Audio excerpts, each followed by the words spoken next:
Un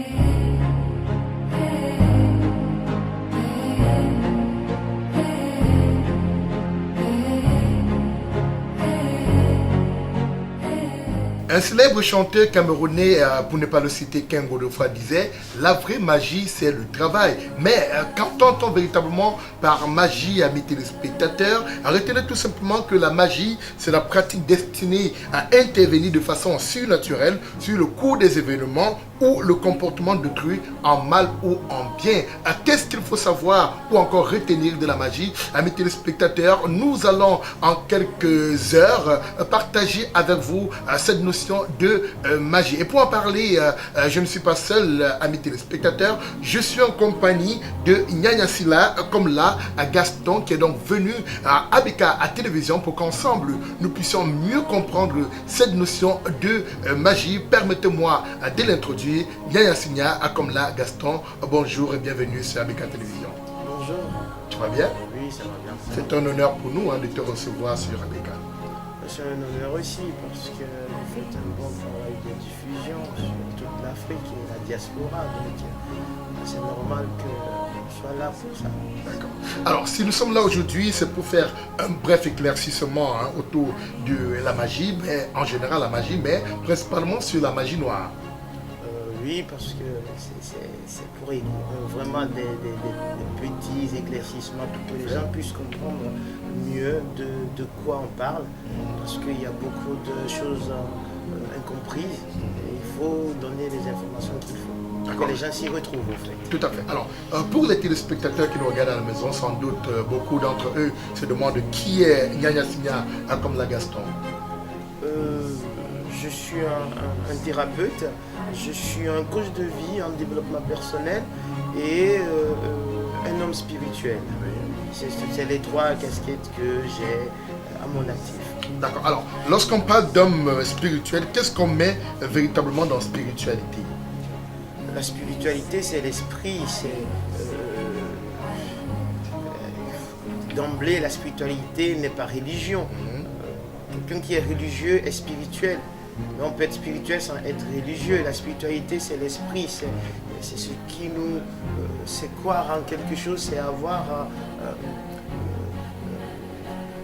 un lien avec l'invisible quand même. Alors, ça veut dire concrètement dire que c'est tout ce qui est dégagé de la matérialité. Exactement. Voilà. Alors, je voudrais maintenant vous demander, vous, pourquoi est-ce que vous êtes intéressé à la spiritualité? J'ai souvent cette question, je vais répondre comme d'habitude parce qu'on ne va pas changer de réponse et qu'on ne va pas changer ma vie. Je ne suis pas allé vers la spiritualité, je suis venu avec la spiritualité dans ce monde. Je ne suis pas allé vers. Vous êtes venu avec la spiritualité? Oui, et je l'ai développée. D'accord. Ça veut dire que vous êtes né avec la spiritualité, étant déjà esprit. Puisque tout à l'heure on a parlé de spiritualité, on n'a pas d'esprit. Ça veut dire que vous êtes né étant esprit. Comme tout le monde est né avec étant esprit, mais moi on m'attendait en tant qu'un homme spirituel, donc je suis là. Alors lorsque vous dites on m'attendait là, c'est la famille, c'est la société ou alors c'est la famille, c'est mon clan, c'est ma contrée, oui. Alors, pour davantage éclairer la lanterne des téléspectateurs qui nous regardent, lorsqu'on parle de famille, Nyanya Silla, comme la Gaston, est issu de quelle famille? Je suis issu de la famille Komlan, mais comme je dis, j'ai du sang mélangé. J'ai du sang Yoruba, je suis togolais d'origine, je réside en Suisse, donc je suis nationalisé suisse. Et ma famille aujourd'hui, j'ai ma famille suisse bien sûr, mais la famille de mon père, c'est ce que j'expliquais. Quand je dis mélanger, c'est que c'est la famille de ma mère à côté aussi, donc c'est ça. D'accord. Alors aujourd'hui on va parler de magie noire, mais je voudrais qu'avant qu'on parle de magie noire, on voudrait comprendre c'est d'abord quoi la magie. Justement, il y a une chose qu'il ne faut pas confondre, c'est qu'il ne faut pas confondre la magie avec la prestidigitation. Ça, c'est pour faire Les petits tours. Exactement. Maintenant, la magie, si on veut aller vraiment haut, c'est comme vous l'avez décrit avant, c'est de pouvoir utiliser des forces pour manipuler certaines choses, que ce soit des événements, que ce soit des matières, dans le but de faire soit du bien ou du mal, hein, ça c'est clair, hein, c'est ça la magie. Alors maintenant, lorsqu'on parle de magie, j'estime ou encore je présume qu'il y a plusieurs sortes de magie. Normalement, si on veut utiliser le mot magie tranquillement et simplement, parce qu'il faut qu'on essaie d'être simple pour que les gens puissent comprendre. On a la magie blanche, comme on dit, c'est la magie, c'est une sorte de conscience, c'est quelque chose qui est fait pour faire du bien, c'est quelque chose qui est fait pour aider le prochain, pour apporter du bien-être, mais quelque chose qui nuit. Quand on fait la magie noire, comme on dit, le second type, c'est pour nuire aux gens, c'est pour faire du mal. Et ça, c'est pas bon, de toute façon, d'où on le surnomme noir. Alors, donc, si on veut récapituler un tout petit peu, d'un côté on a la magie blanche pour faire du bien, Oui, de l'autre côté on a la magie noire pour faire du mal. exactement. D'accord. Alors maintenant, vous êtes particulièrement intéressé à la magie noire. Je ne suis pas particulièrement intéressé à la magie noire. C'est que de toute façon, avec mon travail, on a les deux. Donc, c'est pas quand on est médecin, c'est pas qu'on s'intéresse au virus. Si on s'intéresse au virus, c'est pour pouvoir traiter les gens qui ont des problèmes avec des virus. Moi, c'est les deux. Un exemple banal, je donne souvent ça comme exemple. On parle des armes à feu. Le gendarme, le policier, il est là pour nous protéger. Tout à fait. Le volet, c'est pour nous tuer, le criminel. Donc voilà, c'est pas que je m'intéresse à la magie noire. Je suis obligé de savoir ce que c'est. Alors justement, c'est quoi la magie noire? Justement, on ne parle pas des techniques, on parle d'un groupe. Tout à fait. La magie noire, c'est aller faire des rituels, faire des choses contre son prochain. Maintenant, si on veut aller loin, ce n'est pas forcément aller faire des rituels. Quelqu'un qui va à l'église et qui sort et qui va nuire à son prochain, c'est de la magie noire. D'accord. Donc, c'est pas parce qu'on va à l'église qu'on n'est pas mauvais. Il y a des gens qui chantent Jésus-Christ de gauche à droite ou Allah de gauche à droite. Après, quand ils sortent, c'est pour tuer. Ça c'est du mauvais. Donc, parlons concrètement, démystifions les choses et puis pour qu'on puisse monter le niveau de conscience. Tout à fait. Alors maintenant, est-ce que la magie noire est dangereuse pour la personne qui la pratique? Oui, ça dépend des techniques parce qu'il y a beaucoup de techniques, comme dans toute chose. Hein. C'est comme si on parle du sport, il y a tellement de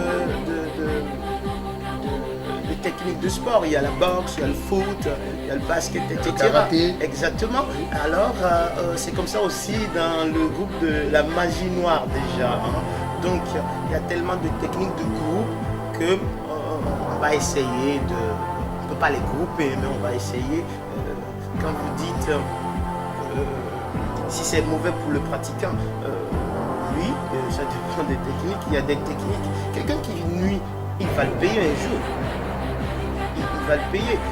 Et puis aussi, aller vouloir faire du mal aux autres, s'il trouve vraiment du bon devant lui, il le prend le coup, ou bien c'est sa famille ou les gens à côté qui prennent. Donc c'est même pas conseillé d'aller faire de la magie noire, et quand c'est risquant, c'est dangereux, tant mieux pour nous.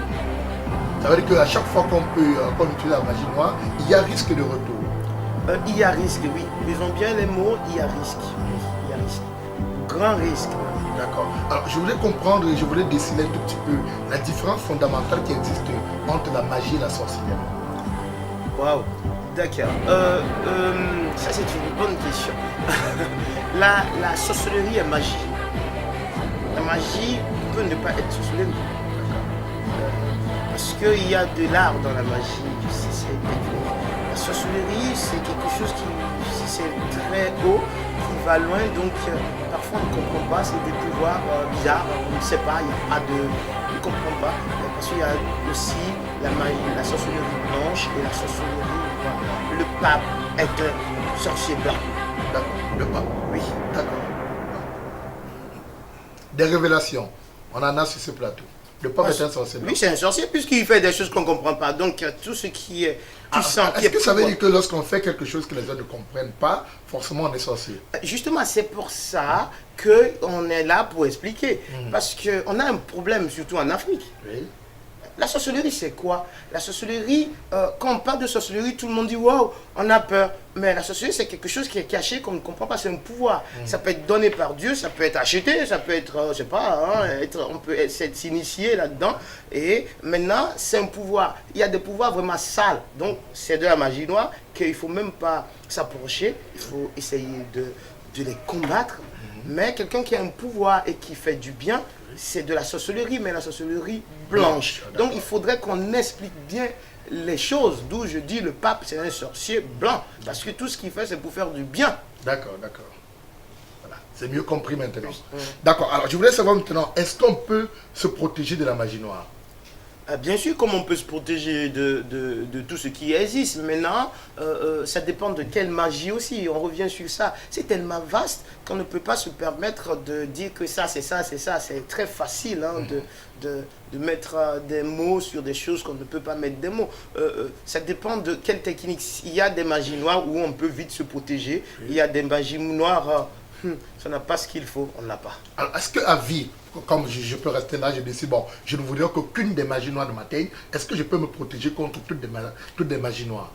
Je dirais, ça dépendra comme de la puissance de la personne qui envoie? Oui, donc je donne un exemple banal. Là où on est, nous deux, là où on est au studio, on est protégé par les autorités. S'il y a un problème, on aura la descente de la gendarmerie pour nous aider et tout. Mais le président, je suis au Cameroun, Paul Biya, lui, il est protégé parce que c'est une autorité d'aide. Ce n'est pas les mêmes protections. Donc ça dépend de ce qui peut nous arriver, ça dépend du niveau. On ne va pas protéger quelqu'un de simple qu'une star, parce que la star est peut-être recherchée par des jaloux et tout, et puis c'est ça. Donc on ne peut pas dire que ça c'est ça que je veux être protégé. Je vais demander à vous plutôt de prier que Dieu fasse ou la nature fasse que vous n'ayez pas des gens comme ça sur votre chemin. Ça veut dire que le meilleur protecteur en fait c'est Dieu. Au fait c'est Dieu qui est tout. Moi, j'ai la foi, donc c'est Dieu qui est au-dessus de tout. C'est le Dieu qui donne le pouvoir aussi aux gens qui font les choses mauvaises. Ouais. Je ne pense pas que c'est moi, comme la Gaston de Nyassignan, qui ai créé le diable. Pas du tout. Alors, si je comprends bien tout à l'heure, vous avez fait comprendre qu'à l'église, il y a des personnes qui viennent chanter, qui viennent prier, mais qui font du mal. Oui. Maintenant, il y a deux personnes qui sont à l'église, qui chantent, qui prient sincèrement leur Dieu. Alors, ces personnes, automatiquement, ont la protection divine. Oui, comme je dis, on a c'est quand même une bénédiction parce que quelqu'un qui a la foi est protégé de toute façon. De toute façon. Mais comme je dis, on est beaucoup. Il y a des gens qui sont malades par rapport au cancer, d'autres qui sont malades. Je donne souvent des exemples comme ça, qui sont malades par rapport au diabète, d'autres c'est l'hypertension, d'autres c'est les ulcères et tout. Mais on est des humains, on n'a pas forcément les mêmes maladies. Donc ça dépend du chemin de vie de chacun. Donc quand je me connais, je prie Dieu pour m'aider sur mon chemin, pour qu'il me protège sur mon chemin. Donc le chemin d'un président, c'est le chemin d'un président. Le chemin d'un ministre, c'est le chemin d'un ministre. Le chemin d'un journaliste? C'est le chemin d'un journaliste. Le chemin de quelqu'un qui cultive, c'est son chemin.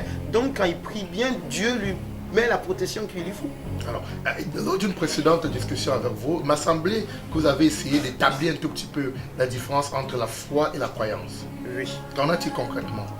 On croit à l'église. Moi, j'ai pas de religion, mais j'utilise toutes les pratiques de toutes les religions. Voilà, j'ai la foi en Dieu. La croyance, c'est ce qu'on me dit, c'est ce que je écoute à l'église, c'est ce que je écoute à la mosquée, au temple.